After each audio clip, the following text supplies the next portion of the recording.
Hi friends, आपको स्वागत करुच्ची आम यूट्यूब चैनल संबित क्रिएटिविटी रे।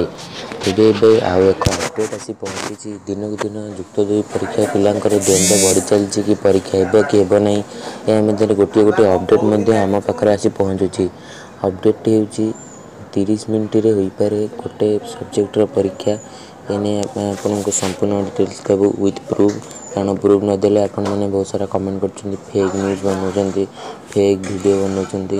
आम आपको प्रूफ सहित देखु। देखु साइड रे देखु प्रूफ सीबीएसई तरफ आसी।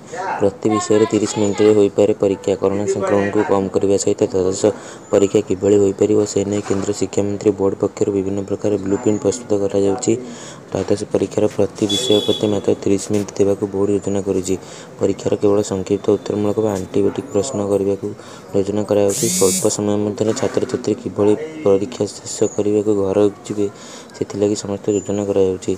द्वादश परीक्षा संपर्कित चूड़ांत निष्पत्ति आसंता जून 1 केंद्र शिक्षा मंत्री डॉक्टर रमेश पोखरियाल निशंक घोषणा करेंगे सीबीएसई अधिकारी सूचना देते। यह आज संपूर्ण अपडेट ए रिलेटेड आउ जहाँ भी किसी लेटेस्ट अपडेट आसो आम आपको सदा सर्वदा सर्वप्रथम जनईदेवु। यही नहीं आम चैनल को सब्सक्राइब कर रखि था। धन्यवाद।